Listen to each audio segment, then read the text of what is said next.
Hey guys, Robbie here from the Big Red Express. Welcome to another edition of a Throwback Thursday here on our exclusive YouTube channel. If you guys aren't subscribed already, you guys need to do me a favor. Click the subscribe button below. If we get to 500 subscribers on this channel, we are going to do a huge giveaway. We're going to be giving away a pair of Metcons or a free pair of CrossFit Nanos or Nobles, or really whatever CrossFit shoe that you want or training shoe that you want. We're going to give it away to you guys. So do us a favor, click the subscribe button below. But every Thursday, we are going to be doing a Throwback Thursday. The next couple weeks are going to be exclusively regional athletes that we've highlighted in the past. This week, we've got Emily Bridgers. She's been to the games multiple times. She won the Atlantic region last year, has really been a dominant force in the Atlantic region. Excited to kind of see her back at regionals and see her compete. We sat down with her and talked to her about a year and a half ago after that CrossFit Team Series. They are three-time defending, reigning champions. And earlier today, we dropped that Stacy Tovar throwback interview. And this is her teammate for the CrossFit Team Series. They're best friends, so I figured it was perfect time to drop both of these on a day that we got double feature on Throwback Thursday here on our YouTube channel. But guys, make sure you do us a favor. Go follow us on Instagram, big_red_express. Give us a like on Facebook. And of course, as always, subscribe below to our YouTube channel, guys. Thanks so much. Be looking on the lookout for more exclusive content here on our YouTube channel and much, much more later on. Until then, enjoy these couple interviews, share them with your friends, and tell everyone to subscribe to the Big Red Express on YouTube. All right, guys, take it easy. Have a great rest of your week. We'll see you next week. Hey, guys, welcome back to the Big Red Express. I am joined on the phone by Emily Bridgers. Emily, first off, thanks for joining us, and congratulations on your recent victory in the CrossFit Team Series. Thank you. So let's dive right into the Team Series talk. All right, so last year, first time the Team Series was introduced, you guys came out and won Team Reebok East. It was you, Stacy, Ben, and Scott. This year, Scott gets hurt right after the CrossFit Games, has to have surgery. You replace him with Paul Tremblay. Talk to us about kind of the difference between last year and this year, some of the good and some of the kind of the hard things about replacing a tough team member, especially one like Scott Panchik. Yeah. Well, last year, I guess I was still considered a rookie. Like, it was my rookie year at the games. So I was really nervous going into the team series, wanting to make sure I did what I needed to do to contribute to the team. And I think all four of us contributed equally, and obviously, came out with the win the first year, and that was awesome. And then, when we heard about Scott, we were really disappointed. We kind of debated on whether we should do it or whether we should just hold off, and then kind of went back and forth, and we were like, who would be a guy with similar strengths to Scott and who we think we could work well with. And so we actually talked to JD at Reebok, and he kind of suggested Paul. And then I had met Paul earlier in the year in the Bahamas at the Reebok Summit, so I thought he was a good fit, and it turned out he was a great fit. Let's kind of go back. What was that atmosphere like? I mean, last year you were considered a rookie, had a sixth-place finish at the CrossFit Games. This year, not the best finish, but won the Atlantic Regionals, the Super Regional. How are these off-season kind of competitions for you as a competitor, knowing that, there's really not any pressure, just kind of going out there and having fun? Yeah. I think a lot of competitors talk about, having fun a lot, and I think you always say it was fun when it was over, but really it's kind of, I put a lot of pressure on myself in every competition, so they're generally high stress, and, I'm out there to perform well. So the team series, for one, is actually a time where it is so much less stress. It's kind of like in the open. I enjoy the open because you get to show your strengths, but it's not so much pressure because you can redo it if you need to, or at least that, even if you don't want to. Right. And then the team series is even better because you're doing it with a group of athletes and friends. And it's kind of like with gymnastics growing up, it was like my gymnastics friends always understood me the best and I related best with them because it's like you can relate on so many levels. And that's kind of how I feel with my CrossFit friends now because, you know, some people might not even understand our lives that we work out so much and train for this one thing. So it's really cool to get together and kind of be in a less stressed environment and get to hang out all weekend and, you know, have 4 workouts to do, but really that's not a huge deal when you think of maybe you have 4 days to do 4 workouts. Right. You mentioned that you come from a gymnastics background. Like a lot of CrossFitters out there, you are very good at the body weight movements, the pull-ups, the handstand push-ups, things like that, things that have been becoming more and more popular in the CrossFit Games as the sport progresses.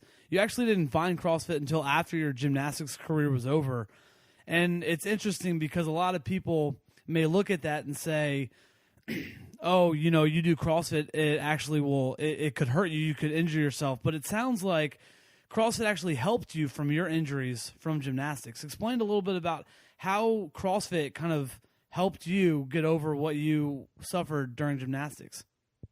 Yeah, I mean, I started gymnastics when I was 3 years old, so it was a lot of pounding and tumbling and rebounding.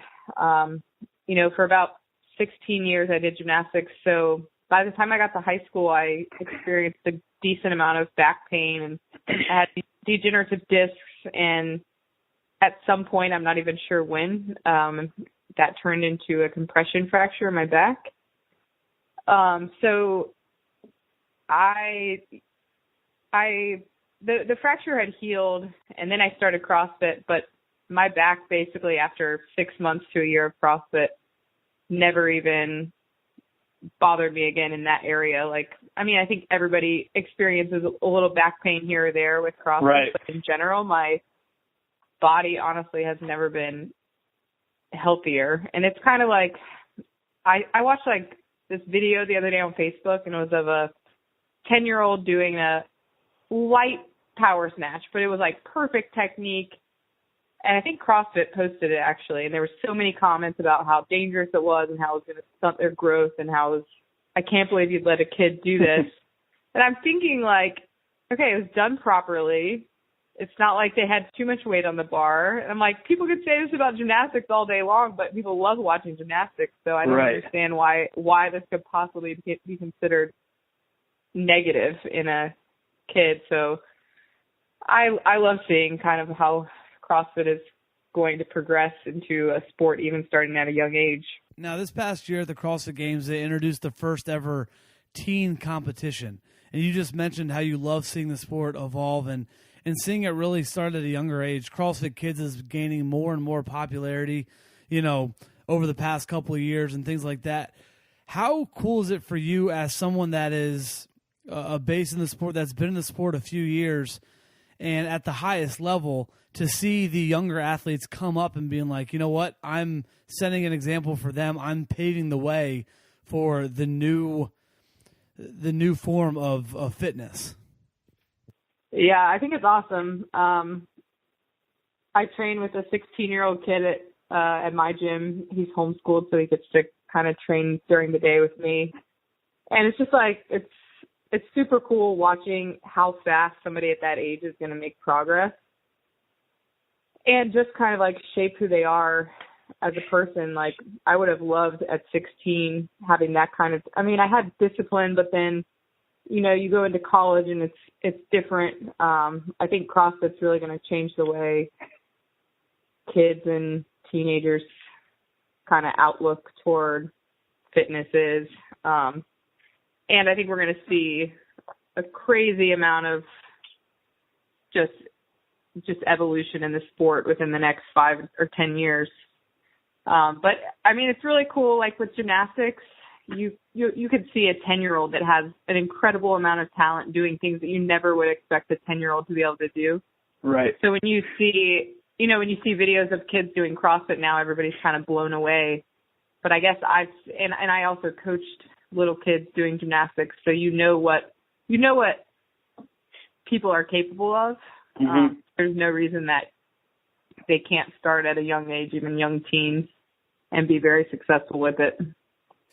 You're the head coach and the co-owner of CrossFit Terminus down in Atlanta. So you're not only just an athlete, but you're a coach as well. How is that with your schedule, kind of trying to balance, your workouts during the day and obviously trying to run a gym? Yeah. Well, some affiliate owners you'll talk to and they'll say, opening a gym was the worst thing I ever did for my fitness. But for me, it was kind of the opposite.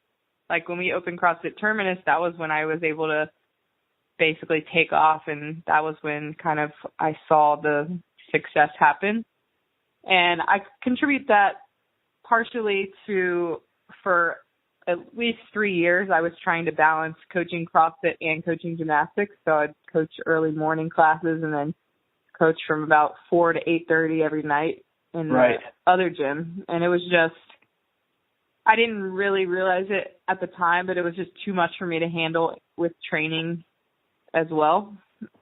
So with opening the gym, the first year we had CrossFit Terminus, it was still pretty overwhelming, but I just basically always had that same time set aside to train when I wasn't coaching, and it kind of made for the most consistent schedule I had ever had. And then over time, we've grown and we've developed our coaching staff. So my role as a coach has been taken down a little bit, although I still coach about, I'd say 9 to 12 classes a week. Wow.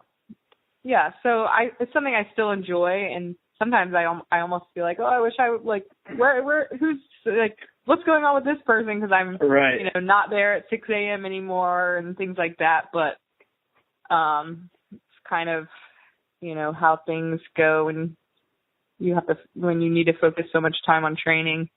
I can't be waking up at 5:30 a.m. every day. So basically, I would not recommend opening a gym alone. I have lots of help, especially from my fiance. He enjoys coaching the early morning classes, so I take a good amount in the afternoon, and then we have plenty of other help along the way. So first off, we're talking to Emily Bridgers of CrossFit Terminus. Emily, first off, I got to thank you, and I think all of CrossFit Krypton has to thank you for texting Ben. I think it was a couple nights before the games, or the when they had to officially apply for regionals, and you posted a picture of that. When you saw that Ben wasn't, I have to ask, because it's been on my mind since that time, and I see Ben all the time. So I have to ask, what went through your mind when you didn't see Ben and it was getting toward the cutoff, and what was going through your mind when you sent that text? Well, obviously last fall I got to know Ben really well during the team series, and I was able to see exactly how hard he works and really how prepared he looked going into 2015. Mm-hmm. So I went through and kind of watched his, some of the open videos that were posted, and it just looked like he was so ready for this year. And I kept telling my fiance that as well. And I didn't see his name on. It'll say like confirmed or accepted a team invite for regionals or whatever. Right. So I guess I paid more attention to it since he was in the Atlantic region this year, and so it hadn't said confirmed. And so I texted him with a couple hours left. And I'm like, Ben, you need to accept your regionals invite. And I posted on Instagram that I was like, it would be a shame if the 2015 fittest man on earth didn't accept his regionals invite. And, at the time it was meant as a joke, but it was actually something that I knew could happen. It was pretty ironic that he followed through with that, but that's pretty crazy. I know when we all saw that here at CrossFit Krypton, we just went everyone just started laughing, because it was like, Ben just so busy anyway.